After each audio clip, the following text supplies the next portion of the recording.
Benoît Poelvoorde, cette star très populaire avec sa célèbre ex-compagne a eu un enfant. Lors d'un prime time qui mêlera à la fois des sketchs, des clips et des parodies de séries. Grégoire Ludy et David Marsay du Palma Show font leur grand retour à la télévision ce vendredi soir sur TF1.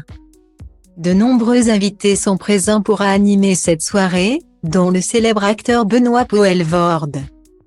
L'occasion de se pencher sur ce dernier, et notamment sur sa vie amoureuse. Pour rappel, après un mariage d'une vingtaine d'années avec une certaine Coralie, il a vécu une idylle avec l'actrice et chanteuse Chiara Mastroianni.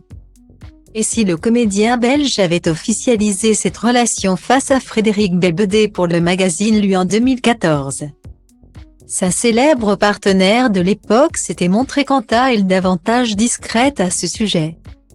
Quelques mois auparavant dans les pages de Madame Figaro, je ne parle pas de ces choses-là. Je ne veux pas me dérober, mais cette question est trop intime. À noter que quelques années plus tôt, c'est avec une autre célébrité qu'elle partageait sa vie, à savoir le chanteur Benjamin Biolay. Ils ont été mariés de 2002 à 2009. Ensemble, ils ont une fille, Anna, née en 2003. Dans les pages du magazine Vanity Fair. Il y a quelque temps, le chanteur s'était confié sur cette histoire, alors qu'il n'était plus avec la mère de sa fille. J'étais fou amoureux.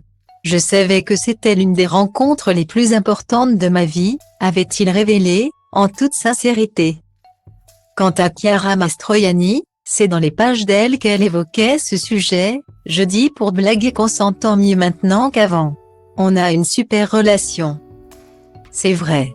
C'est le fruit d'une volonté, parce qu'on a un enfant ensemble. Je n'ai jamais connu mes parents ensemble. Mais ils ont toujours fait en sorte de se voir en tant qu'amis pour moi.